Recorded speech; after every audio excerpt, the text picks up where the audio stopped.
Hello, my name is Rachael Kyte. I'm the Special Representative of the UN Secretary General and CEO of Sustainable Energy for All. But more importantly, today I'm proud to be speaking to you as one of the co-chairs of the champions of this year's Climate Vulnerable Forum Virtual Summit. Leadership on climate action is needed more than ever. The IPCC Special Report on 1.5 degrees centigrade of warming released last month leaves us no place to hide. Action is required by all of us now. The countries of the CVF bear the brunt of the escalating cost of inaction. The impacts of climate change are being felt disproportionately by vulnerable people and those living in vulnerable countries. They are paying the heaviest price.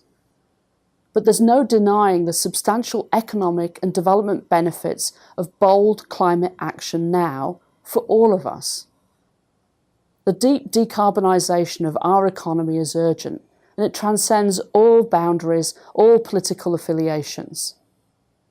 The recent report of the New Climate Economy found that bold climate action, compared with business as usual, can deliver $26 trillion of economic benefits through 2030, while generating more than 65 million jobs and avoiding more than 700,000 premature deaths from air pollution.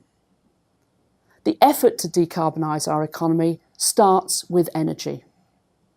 When the Sustainable Development Goals were agreed by governments in 2015, SDG 7 set out the goal of achieving affordable, reliable, sustainable and modern energy by 2030.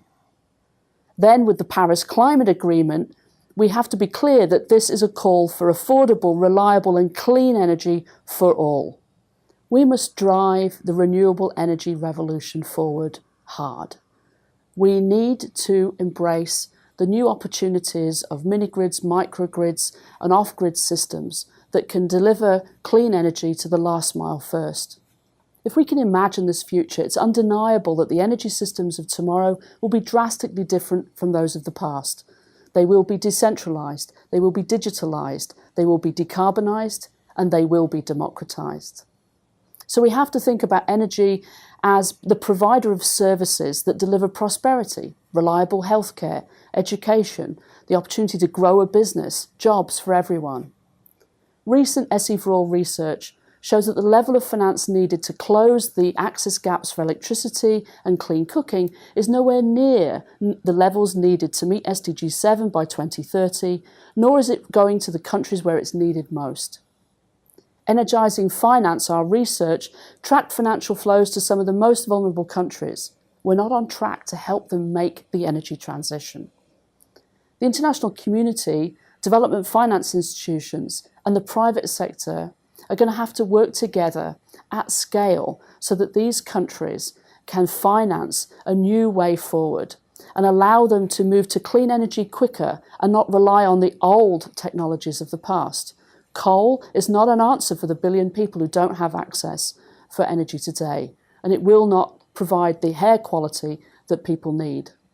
It's technologically possible to stay below 1.5 degrees, but it's going to require a political will and determination, the likes of which we haven't seen yet. Next year, the UN Secretary General will convene a climate summit that will create a platform for countries to enhance and raise their climate ambition. This is critically important because we're not on track for a 1.5 degree world that we need.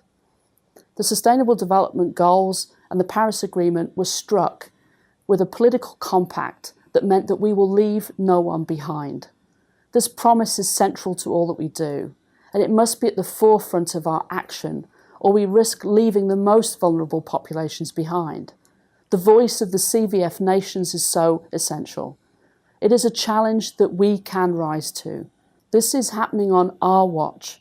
This is our responsibility. It is our brothers and sisters in CVF countries and the world around which need our help and our action. Together, we believe that we can go further, faster, towards climate action that will help us meet our global goals and allow everyone to live in dignity. Thank you.